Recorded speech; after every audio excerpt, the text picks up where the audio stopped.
Well, welcome everybody. Hopefully everyone's having a wonderful Friday. My name is Brian Banville. I'm the career servicer here at Learn Academy. It is a full stack web development bootcamp located in San Diego. And I'm excited to invite you or welcome all of you to our Friday connected sessions. We started these back when COVID-19 hit in March, and it is our way of staying during these times, not only to learn alumni, but to others in the community, bring guys topics that we feel are important, especially time of what we're all currently going through.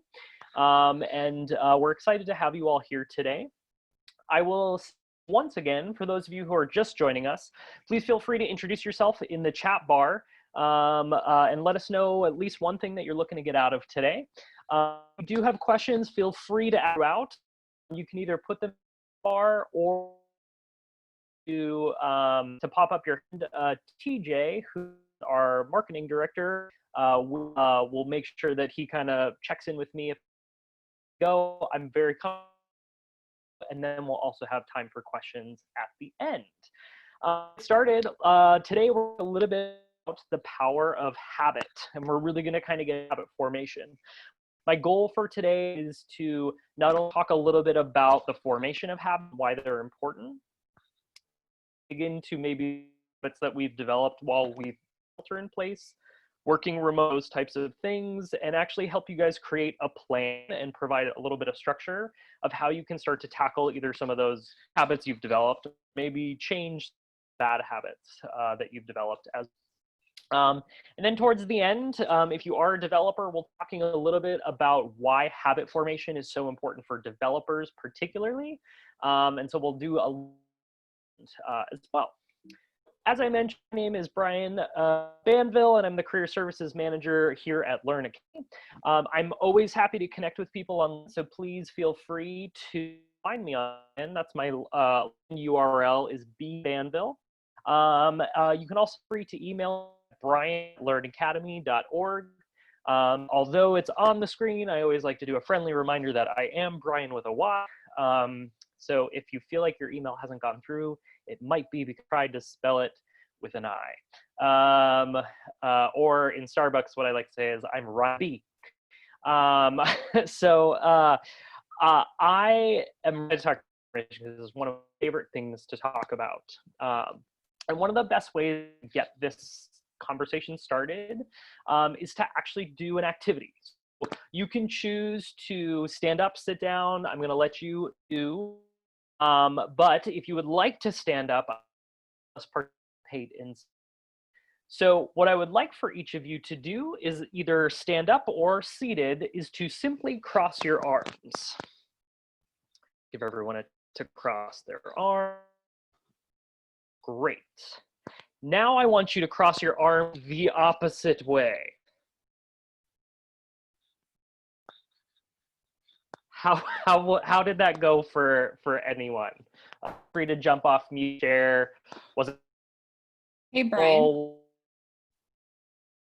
your audio's clipping a little bit. It's kind of hard to hear you. Uh-oh. Can you hear me okay now? Yes. Great. I'm assuming everyone crossed arms and then crossed them the opposite way. How was it crossing your arms the opposite direction for anyone?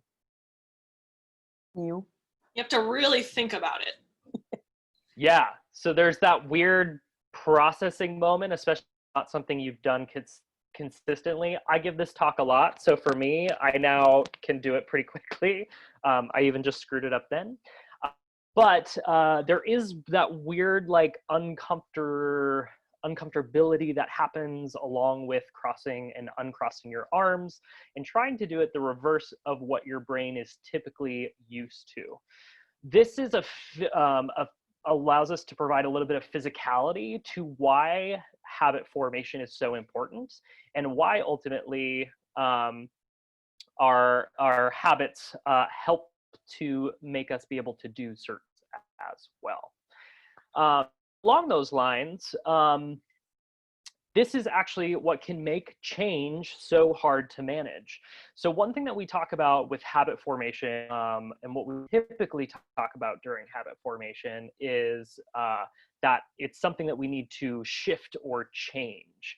And so something when we're creating habits that happen is that when our brain has to change something, it actually is signal, oh, no way, something's wrong, stop doing it, which is uncomfortableness comes into play with that exercise of crossing your hands. But along those lines, change is one of those difficult things that is that we have to see in our daily lives, especially with what just happened. The entire world had to change everything kind of sort of basically overnight.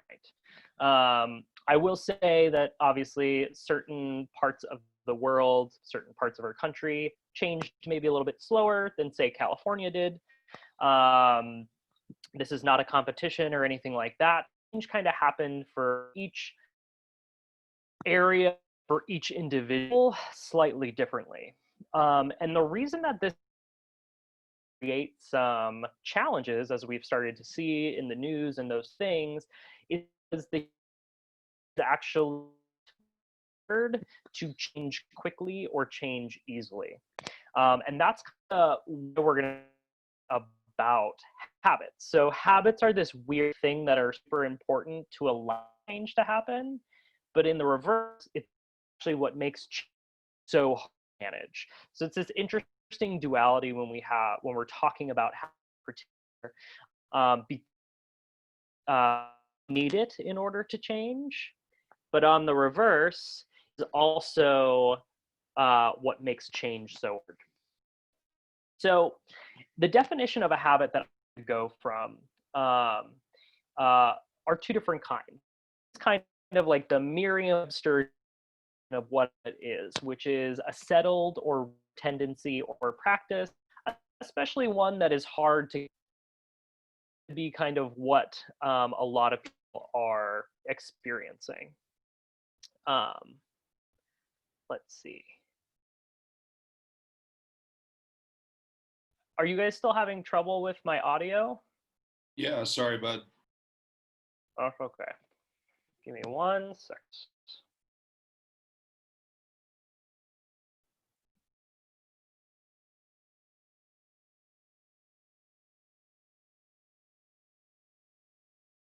Okay. This is the audio now.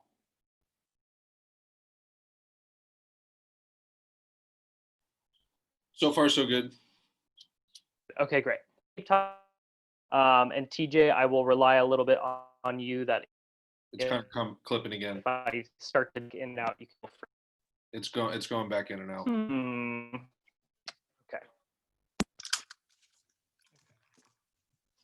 Can you hear me okay now? Yeah. Okay, great. That's better, yeah. Okay. So we're going to kind of jump forward a little bit. Sorry about the technical difficulties. So as I was mentioning, the Merriam-Webster definition of habits is a settled or regular tendency or practice, especially one that is hard to give up. Let's see. Okay, great. It looks like we're way better. That's awesome. But the other definition that I like to go from when it comes to habit formation in particular is actually the definition that Charles Duhigg, who wrote an amazing book called The Habit Loop, The Power of Habit. And Charles Duhigg describes a habit as a choice that we deliberately make at some point and then stop thinking about, but continue doing often a day. So what's great about this definition is that it does actually talk about the process of developing a habit, which starts with ultimately a choice of some kind. And we'll get into kind of his definition of what the habit loop is in just a second. It's also a really great book. I highly recommend it. I actually think that The Power of Habit, The Habit Loop is by Charles Duhigg is actually free audiobook online, whether it's through YouTube or other ways of finding it. But overall, it's just a really, really great book that I strongly encourage that you guys check out after today's session. So as I mentioned, the reason that we talk about habits so much is because, as I mentioned before, they definitely bring about change. So they are integral in making sure that we can deal with change on a regular basis. And as I had shared earlier, what's interesting is that change or habit formation is necessary for that change to occur. Habits also allow for us to complete what are called complex actions and focus on other things. So one example of this is that it allows for us to do things like actually drive a car while we're also focusing on other things. So for example, how many of you, by either a show of hands or just you can kind of nod where you're at, but how many of you while driving a car listen to the radio, or hopefully you don't do this, but like text or even talk on the phone. So there are things that allow for us to actually turn our brain off, which drive those things. And so without the formation of habits, we would be unable to do these complex actions while also focusing on other things like the actual road in front of us. And so we build in structure habits that allow for us, hopefully good habits, that allow for us to be really good drivers, and allow for us to focus on the road in front of us so that we can make choices and decisions moving on from that. They also help us they prevent us from having to make more conscious decisions on a daily basis. One of those things, or one of the things that you can use as a reflection to that is actually like brushing your teeth.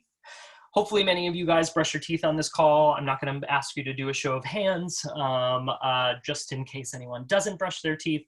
But if we had to wake up every morning and decide when to brush our teeth, what toothbrush to use, what toothpaste to use, all these types of things, we would actually start to experience what's known as decision fatigue.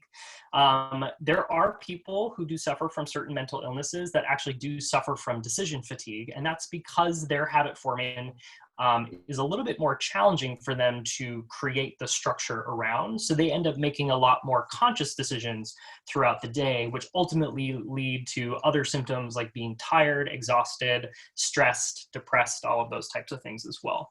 But habit formation helps us in this process of making less conscious decisions on a daily basis. It does things like save time, improve accuracy. I like to think it helps to increase our overall competency and enhance desired outcomes, especially when we're creating new habits. And so for our students all the time who are learning brand new technologies, coding skills, those types of things, habit formation actually allows for them to increase their overall competency by putting these habits into place early. And my other favorite one is that it allows for higher powers of intelligence and thinking.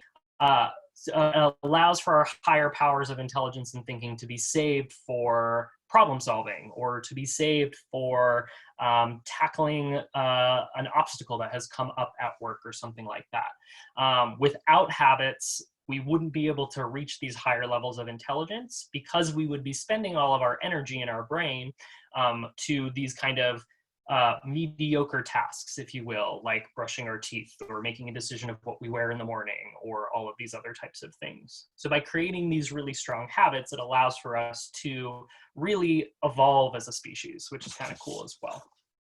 So now that we know habits are so important, a little bit about kind of understanding the formation of a habit. My background, for those of you who are on the call who don't know, I have a degree in physics and neurobiology, and I spent time in college studying how people learn and process information. One of those things being how habits are developed. I promise I'm not going to bore you with a ton of technical scientific terms, but I think that it is helpful to understand where in your brain the actual habit formation starts and how it looks. So habits are actually formed in the center of our brain. This is an image right here from the Pixar movie Inside Out. I'm a huge Pixar Disney fan. And their control center, which is the object here in the center, of the emotion. And so that is actually takes place in what is as the basal ganglia that houses all of the central components to our brain. That then reaches out to what's referred to as the limbic system, which then allows for our habits to infiltrate the rest of our brain and allows for us to create these more complex actions. The other way to think about it too is if you take your hand, you can actually use your hand as a model of the brain. If you take your thumb and you put it into the center of your palm, and then you curl your fingers over your thumb, you actually now have a very realistic representation of the brain. The front of your knuckles are actually acting as your prefrontal cortex, which are located here, right behind your forehead. And then if we open, your thumb actually represents this area that we're referring to in the basal ganglia, which is brain, which is where form. Now, the other thing that also takes place in the basal ganglia is like an evolutionary habit that all of us, if any, function, but it is known as the 3 Fs, which is the fight or freeze response, actually helps us in creating these habit structures and also takes place there.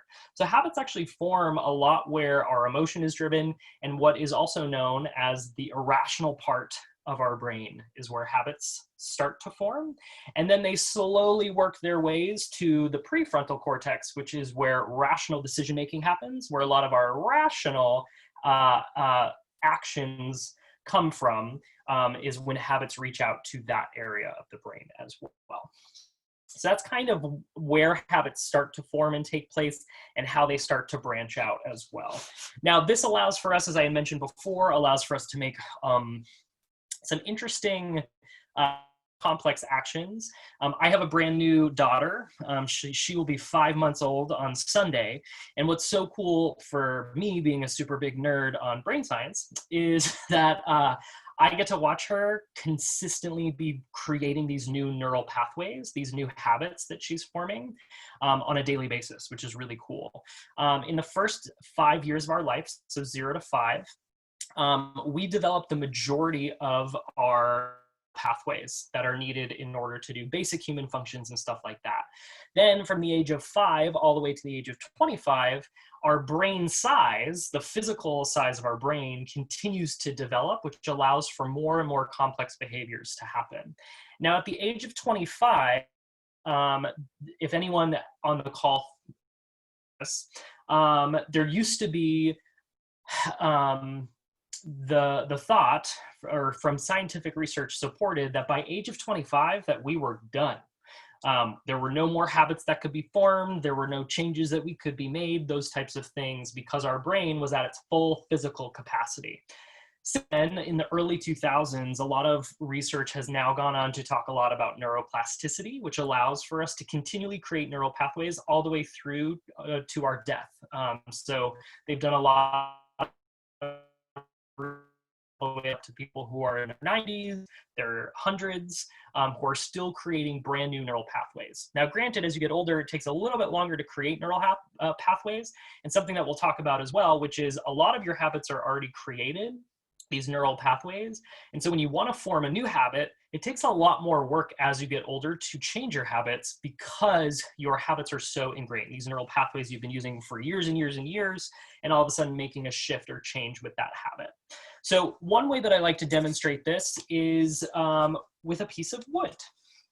So when we're creating a new neural pathway, or when we are going about actually doing a habit, we start from one neuron, which is this little circle right here. Hopefully you guys can see that. And then it goes the pathway to the next neuron, which is simply, if we just draw a line, mine's slightly curved because apparently I don't know how to draw a straight line. But as we continue to do the same action over and over again, our neural pathway continues, see, I told you I didn't know how, to get deeper and deeper and deeper as I start to do it over and over and over again. When we're creating new habits around these neural pathways that are already formed, it actually requires, so neuroplasticity requires for us to make new neural pathways, which requires a conscious decision that when we are going to do this action that typically leads to this behavior, we actually have to consciously decide to do something different and create a new neural pathway. Now, it takes a long time to create this new neural pathway. And if, for example, although I don't have it to show you, if I were to place a marble right here on this first neuron, which path do you think it is most likely to take on this piece of wood? Anyone can answer if you'd like, or I can give away the answer as well. The first one. The first one. So it is very likely that the marble will actually go down the deeper groove, which is why, again, using a physical object helps to understand this a little bit more, is that if we choose to not make a conscious decision to create this habit, it is most likely why we continue to do the same behavior over and over and over again. This actually helps to explain addiction as well. So when someone is addicted to something, they never get healed from that addiction. That may be something that you've heard before, or maybe this is something that you're hearing for the first time. But someone, say, who is addicted to alcohol or drugs, the reason that throughout their entire lives that they will continue to be addicted to those drugs is because they have created these very deep neural pathways that is actually what causes that behavior to happen, that addiction behavior, which is why they consciously have to continue to make that decision to not participate in that behavior.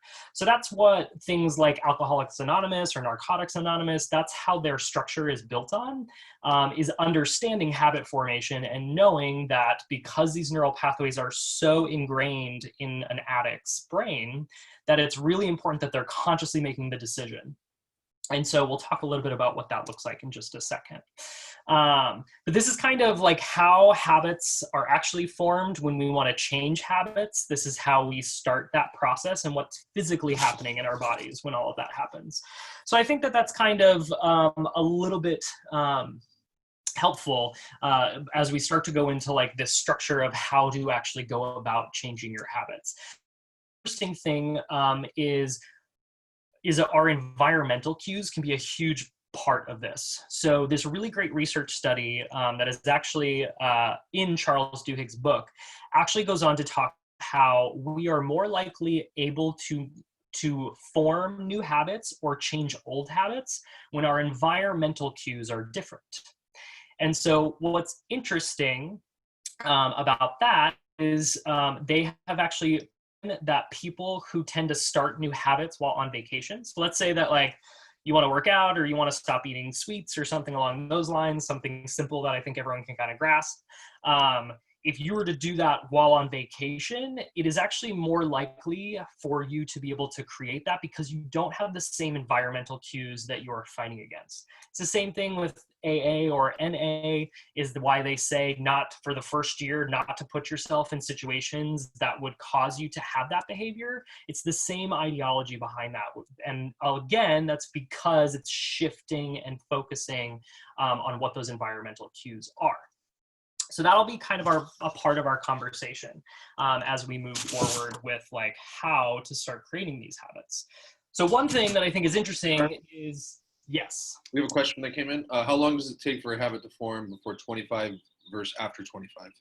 That is a great question. So the traditional thought is that habit formation takes a total of 21 days.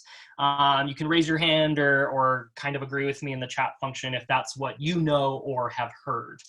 I hate to burst your bubble, but that is a complete myth. The formation of an actual habit, so a new neural pathway, does in fact take anywhere from 21 to 24 days to be initially created. So that's that initial connection of that neural pathway, that new habit.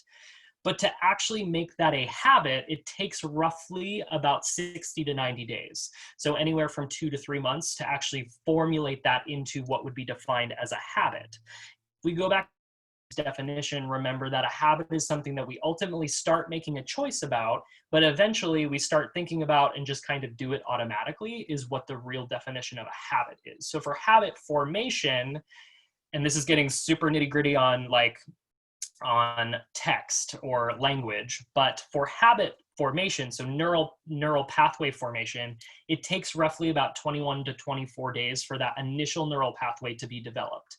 And then it takes a conscious decision making of anywhere from 60 to 90 days of continual conscious decision making for this new behavior to become a full-fledged habit. So developing a habit versus forming a habit is slightly different. So for habit formation, it's roughly about that 21 to 24 days.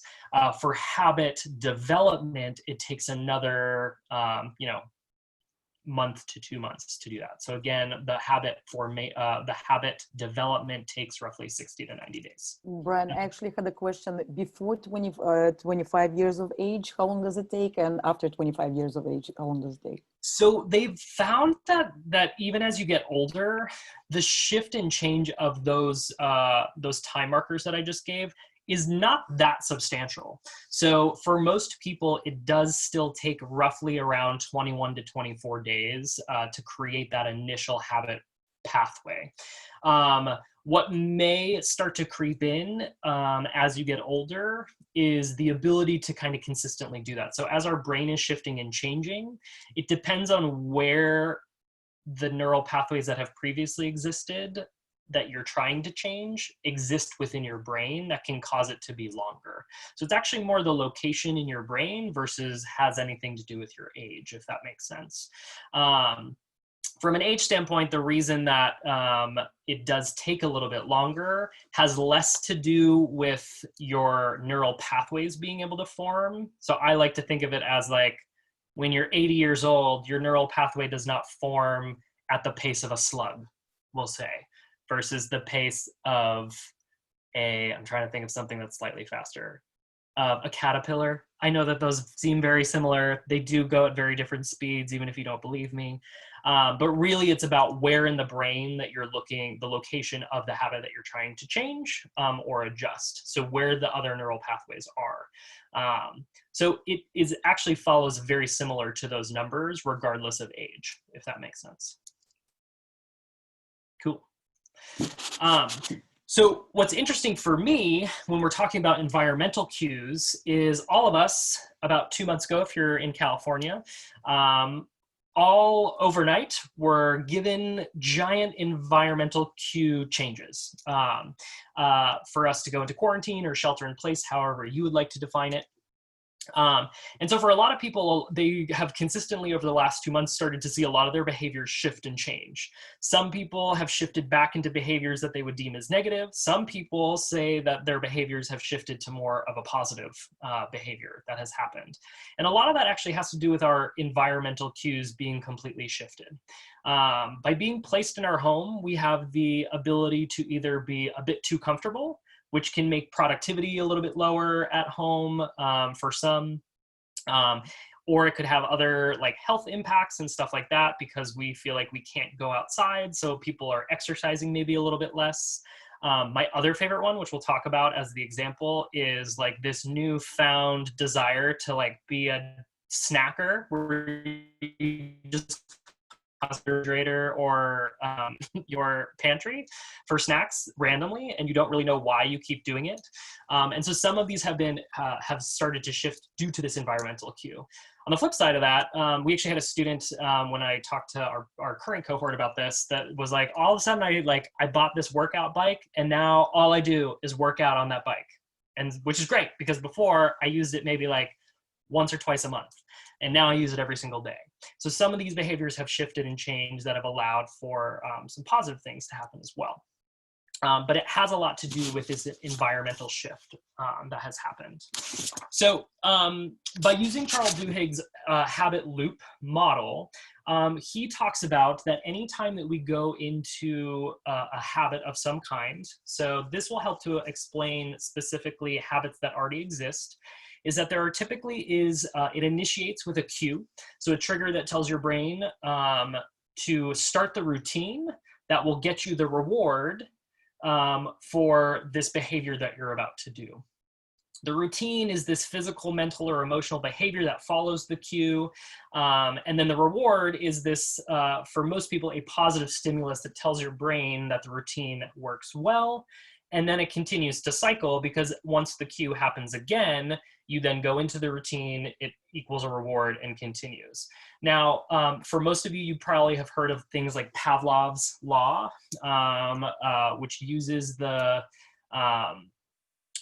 dog and I think it's a bell or a buzzer, is the initial cue that causes them to do a behavior that then ultimately ends in a treat of some kind, a reward, and that continues to go on. The added layer to all of this that Charles Duhigg discusses, which I think is really great, is also that there's also craving that happens, which is ultimately what powers this habit loop. So this craving is this initial craving for the reward. So whatever it is that we're craving is what is the result that is given to us by the reward. So that's kind of this shift that continues to happen. Now, the other thing is when we're modifying or changing our habits, we're going to kind of go through that process of how to change habits, but this helps to explain what, like the process that you go through with a habit. So it starts with the cue, you go through some sort of routine that then leads you to a reward. And that ultimately is what is causing the behaviors that we would deem as a good or a bad habit. So for example, if you're a nail biter, that could be deemed as a bad habit. That behavior is caused by some sort of cue. For a lot of people who are nail biters, it's stress, anxiety, those types of things. They tend to go through a very particular routine. Nail biters are super interesting because you will notice that they always typically start with the exact same finger. They then will move on to very specific pattern. There are some nail biters who don't bite certain nails as part of the routine. There are some nail biters who, depending on what the cue is, will bite different nails. All very interesting. And then the reward is either hopefully some sort of calming behavior. For some people, it's just the shortness, the control that they get of controlling the length of their nails. So this is kind of what really drives this overall behavior, is this habit loop, kind of moving forward. So when we're looking to change a habit loop, I think what's important to know is once you have established this habit that you're either looking to change, or perhaps not necessarily change a very specific habit, but create a new habit, these are the 4 steps that you would typically want to go through in order to shift or change or kind of start to create that new habit. So the first step is to identify the routine. This is the behavior that you ultimately want to change. So for examples, because I feel as if all of us can relate to this in quarantine, and maybe you are not one of those people, and lucky you, but we're going to talk about snacking in the pantry and in the fridge. And maybe it's because your places of employment didn't offer snacks. I know that Learn offered snacks, and I used to snack all the time at Learn. So for me, an interesting study will be what cues at home and at work are similar that causes me to snack. Very interesting for me, probably not interesting for any of you, but I'm excited to check it out once we get all back to normal. So when you're actually going through this process of kind of how to identify the routine, it's actually looking at exactly what happens when you are enacting this behavior. The other thing that it requires is like a conscious effort to try to identify the path of the routine and really identify when the routine starts and when it ends. It ends with the reward, it starts with the cue. So for me, for example, it's getting up from where I'm working in the afternoon. This is kind of what my routine is. I make my way into the kitchen. I open the fridge or the pantry. I tend to stare at things for a long time. It's not like I go in knowing exactly what I'm looking for, but I kind of look for certain things. I then ultimately grab a snack of some kind. I can't tell you that I'm necessarily like satiated from that snack, but then I always take the snack back and I'm always either on the phone or on a Zoom call or something like that while I eat the snack. So for me, I've been able to identify what this routine is, what the behavior is that I want to change, because I want to stop snacking as much while here in shelter in place, working from home remotely. So the first step is to really identify out that routine. So that's something that you would do as well. And if you guys want to start to go through that process of identifying the behavior you want to change and starting to try to identify that routine that you would ultimately want to change as well. Now, step 2 is once you've identified what that routine is, and again, that behavior that you want to change, it's now the fun part, which is to experiment with rewards. So rewards are powerful because they are ultimately what satisfy that craving that powers the loop, right? So the rewards is what continues to make that loop function. So what's important when we are looking at identifying the rewards is a big thing to know is that this process, this step 2, takes a little bit of time. That's why partially there's that 21 to 24 days of initially creating that neural pathway, because some of it is what I like to say is the research that allows for us to create that neural pathway to begin with. During this step, there is no pressure whatsoever to make any immediate changes. So even though we've identified the behavior that we've changed, we don't necessarily need to completely start practicing an opposite behavior. It's actually been found that if you don't know what the actual reward is, that you're not going to build a strong habit. This is or a great example of this is in January, which did happen in this year, is that gyms, places where people work out, always see a giant increase in sales at the end of December all the way through February 1st. And a lot of it has to do with this idea of setting New Year's resolutions that I'm going to work out more, I'm going to go to the gym, I'm going to be fit, I'm going to be healthy. But unfortunately, a lot of people don't do the research of what is the rewards for them for going to the gym or having this process in place, right? So unfortunately, without identifying those rewards, ultimately that behavior is going to start to die off and it's not going to formulate into a habit because they're not spending the time really identifying why they want to make this change in behavior.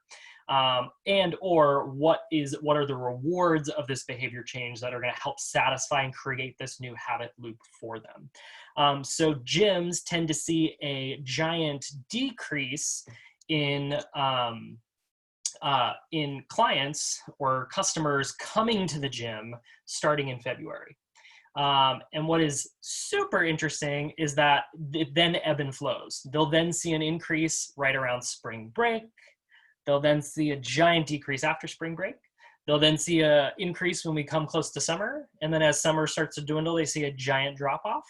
I guess they think everyone's going to hibernate. I don't know.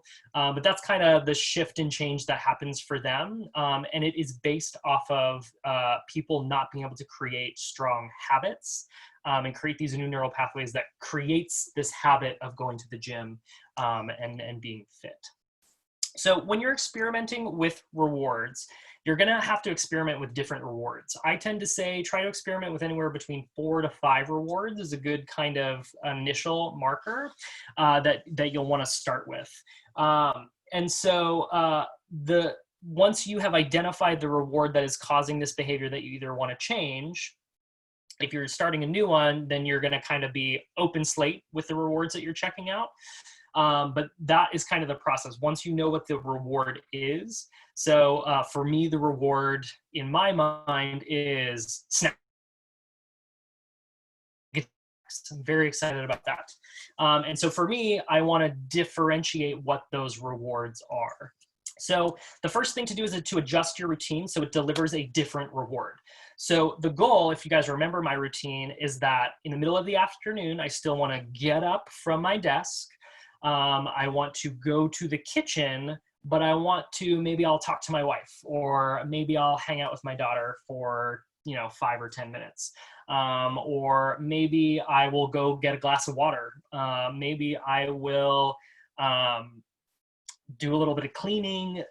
Maybe I just need to stretch. So maybe I'll do some stretches, stuff like that. So those could be the 4 or 5 rewards that I decide to test out. And you're going to basically test one out every day. So a new reward every single day to see what happens.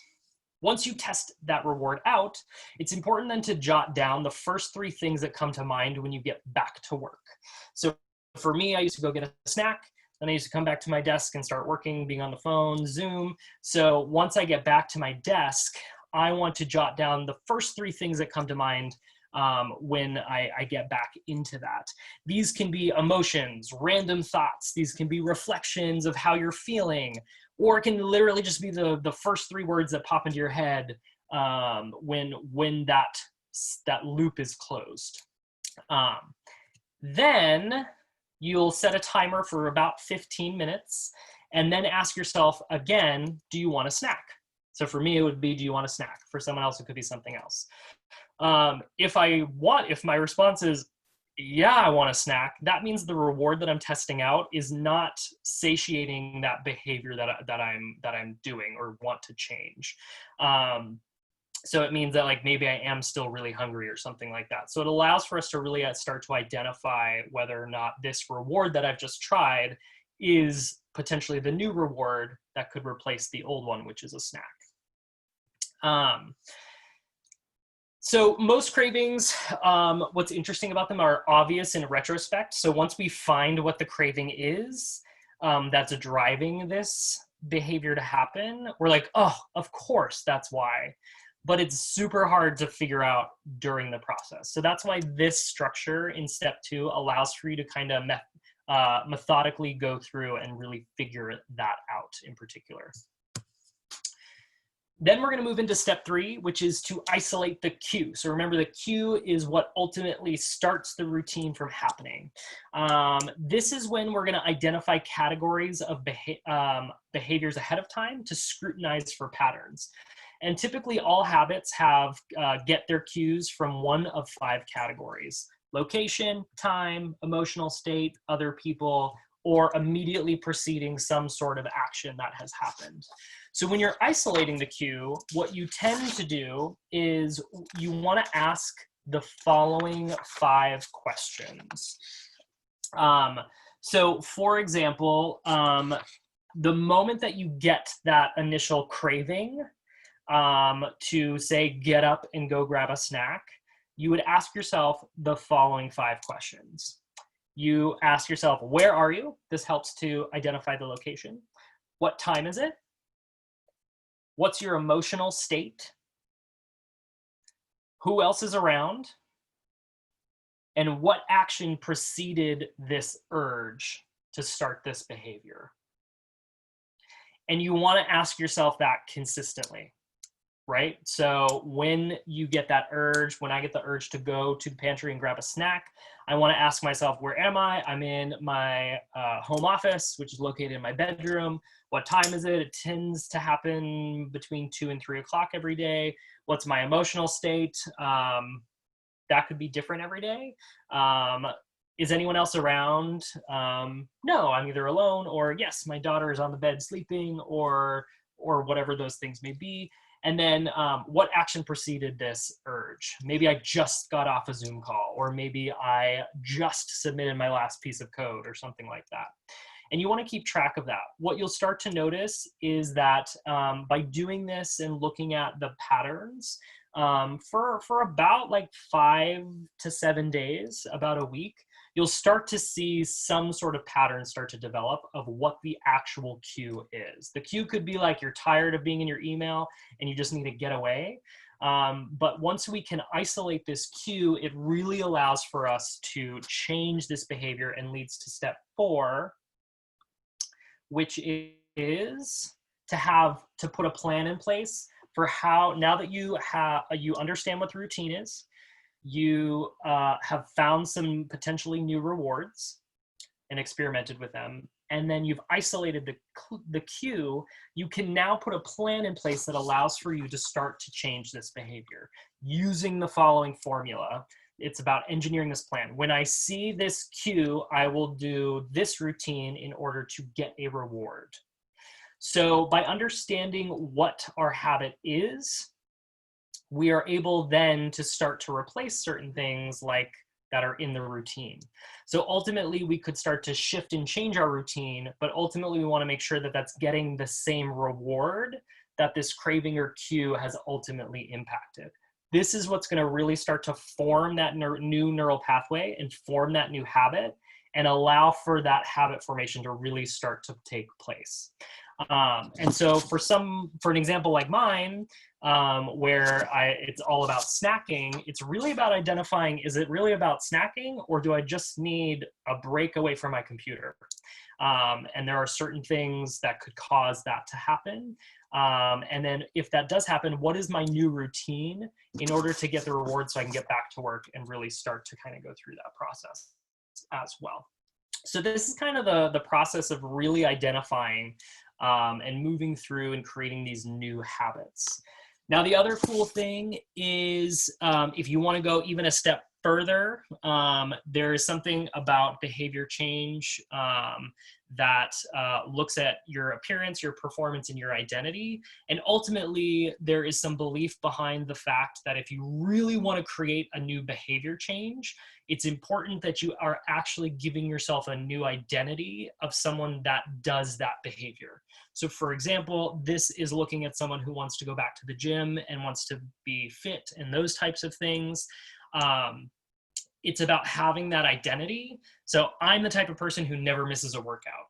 By having that approach and believing that that's the person you are, this is really going to help to drive that behavior change as well. So when we're coming up with our rewards, part of getting even deeper into those rewards is really starting to create this new identity for yourself that's going to allow for this behavior change to take on or to really develop over time. So the first 4 steps are really about how to form the habit, the new habit. This layers of behavior change, creating this new identity for yourself, and creating a belief for yourself that this is the person that you would like to change into, or this is the behavior I would like to start doing or changing. This idea and concept of identity is really what then drives those 60 to 90 days of development. So that's kind of the process of really, really making sure that your habits are not only getting started, but are going to be a long-term thing. And again, the thing that you have to be careful of is sometimes when environmental cues change, it becomes a little bit more difficult to do the new behavior that you're creating. So it's important, so especially like going on vacation, it can sometimes be really hard to continue your workouts if you've been doing it for 3 months. When you go on vacation, you may not have the right equipment. You may not have the same schedule. You may not have this, that, and the other thing. So it's about understanding that ahead of time. And by creating this new belief in yourself that I'm the type of person who never misses a workout, these are the things that really allow for us to have a long-term sustainable habit change. And that's ultimately where you want to try to get yourself as well. And one way to do that is to create your new identity statement. So for those who are developers on the call, a new developer, an identity statement could be, I'm a developer who understands why before how. I'm a developer who builds through test-driven development. And this can kind of help to shape the developer that you want to become to be, or the employee that you want to become. And then what you then do once you've created this new identity statement is you then list anywhere from 3 to 4 small wins that help to prove your identity. What helps make sure that I can kind of reaffirm that this is who I am turning into, or this is the behavior shift is actually happening. So for these examples, I ask questions when I don't understand the why. I create real world analogies to explain development fundamentals. So creating that list of small wins is also super, super important. And so that leads me to why habits are so important for people in the tech industry. So this applies to people not only who are developers, but anyone who is doing remote work. The importance of habits goes into this as well. Because as you're starting to have a new environment, it's so important to really look for those cues, find those new rewards that are going to continue to allow for you to either excel at home as a remote worker, or start to change maybe some of the habits you had at work to maybe even be stronger of a remote employee as well. But when we're looking specifically at web developers, some of the big things is once you create these new habits, massaging your new neural pathways is super important. Constantly learning, constantly applying. Technology is forever changing. So this is something that you also have to look at. Moving forward. And then understanding how user habits will affect your product can be another thing for web developers in particular that I think is interesting, of why habit formation and understanding how habits are formed is really integral to a web developer in particular. Because of the way that we are creating and developing, it really does rely heavily on how the people who are using our technologies that we're creating are actually going to create some habits around using your product. So just some quick, nice little programming habits for developers. I think learning to write human-friendly code is something that you could start to work on as a developer, making sure that it's readable, use consistent naming conventions, descriptive variable and method names, stuff like that. Think organization. How can you create cleaner code by maybe separating code into different files according to their primary functions and allowing things to happen that way. Planning before coding is another really great habit for developers to develop. You know, figure out the procedure first, then write a solution for it. Write manageable code. The last thing that you want to do is write like thousands and thousands and thousands of lines of code that if you make one tweak at the top, then you have to go through and go line by line to make the same tweak. Make it manageable so that when you're making changes, it makes, you have to make as few changes as possible. Make sure that you're practicing version control and using that as an important piece. And then, as I mentioned in the previous slide, always learning something new. And for me, the big thing is don't just read, but make sure that you're constantly programming. So if you're learning things, it's not just about reading and understanding, it's about applying what you are reading and understanding from that as well. Changing user habits. There's a lot of really cool things with the habit loops that you can go into with changing user habits as well. You know, focusing on understanding how long a habit form.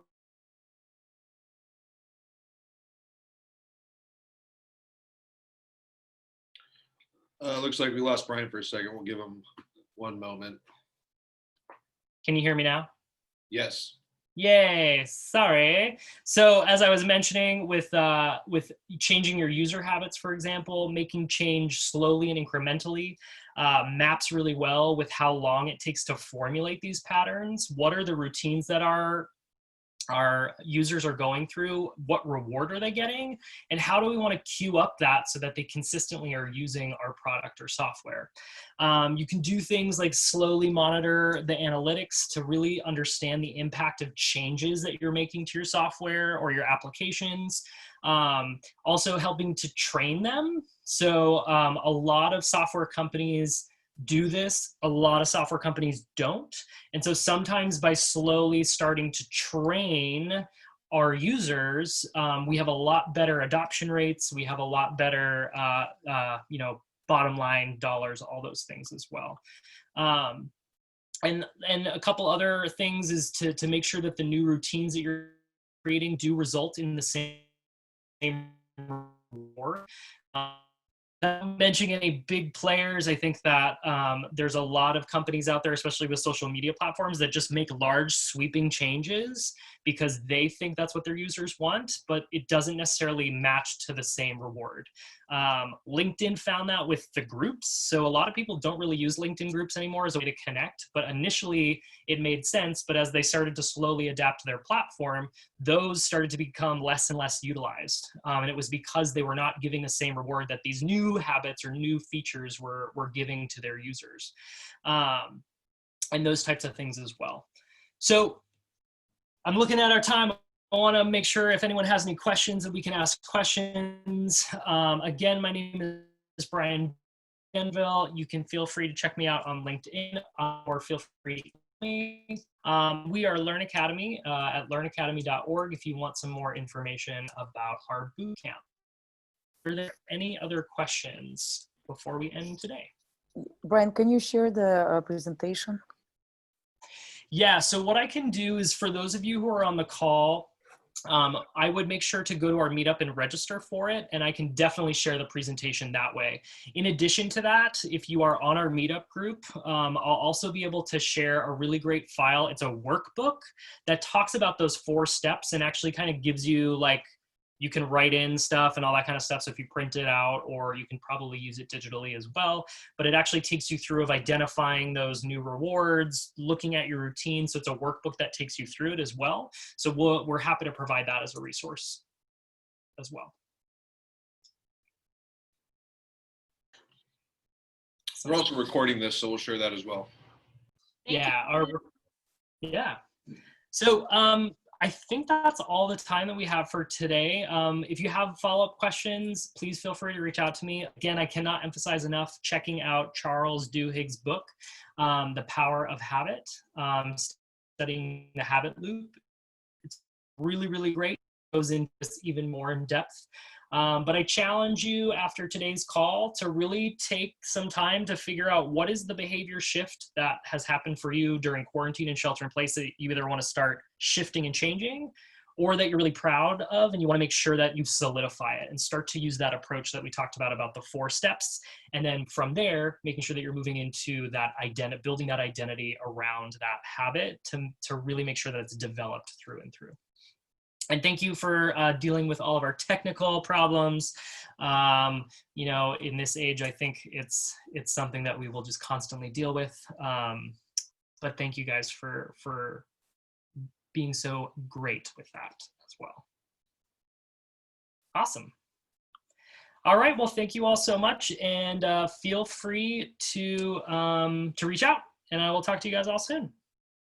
Thank you, Brian. Thank you. Thanks, Brian.